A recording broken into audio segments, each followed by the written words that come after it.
Bonjour à toutes et à tous. Aujourd'hui, sur Jurassic Cairn, nous allons parler de la crête la plus cool du Crétacé, le Parasaurolophus. Someplace safe.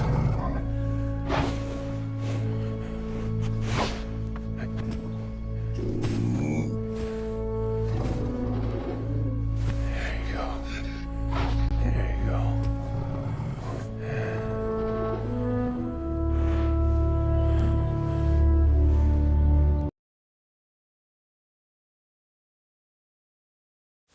Le Parasaurolophus est un herbivore de la famille des hadrosauridés, tout comme l'edmontosaure, le corythosaure ou encore le lorotitan. Il mesure 4 mètres de haut, aussi haut qu'une girafe, pour 10 mètres de long, aussi long que 2 voitures mises bout à bout. Il pèse entre 4 et 5 tonnes, aussi lourd qu'un éléphant. Il apparaît pour la première fois dans Jurassic Park, mais sera visible dans l'intégralité de la première trilogie.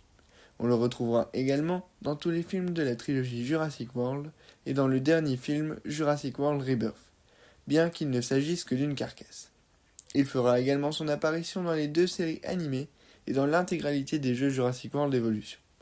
Bref, le Parasaurolophus est partout, bien qu'il reste un dinosaure discret et secondaire dans la saga.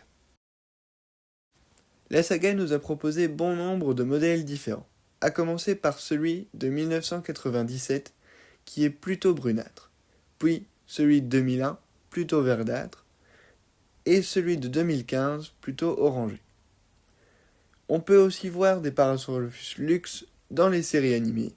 Enfin, il reste le modèle créé par Biosyn que je trouve beaucoup plus beau que les autres, mais n'hésitez pas à me donner votre avis. Il fut découvert en 1920 par William Parkes au Canada, dans l'Alberta. Il trouva ce crâne si particulier qui lui donna son nom, Parasaurolophus, qui signifie lézard à crête proche. D'autres fossiles ont été trouvés aux États-Unis, dans l'Utah et le Nouveau-Mexique. Sa crête mesurait 1,8 m de long et avait de nombreuses utilités. Tout d'abord, pour communiquer. Cette crête creuse lui servait à amplifier ses cris, un peu comme une trompette. Il pouvait s'en servir pour avertir le troupeau de la présence d'un prédateur. Elle pouvait aussi permettre aux individus de se reconnaître entre eux. Ensuite, cette crête pouvait lui servir à séduire les femelles. On pense aussi qu'elle pouvait servir à la thermorégulation. Le Parasaurolophus vivait il y a 76 à 73 millions d'années en Amérique du Nord, dans des marécages riches en fougères.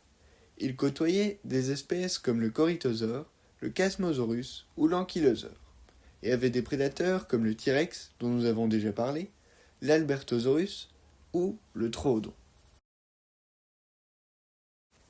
Tout d'abord, son gabarit.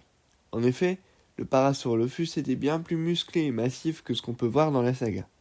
Il était donc bien plus résistant. C'était loin d'être une proie facile.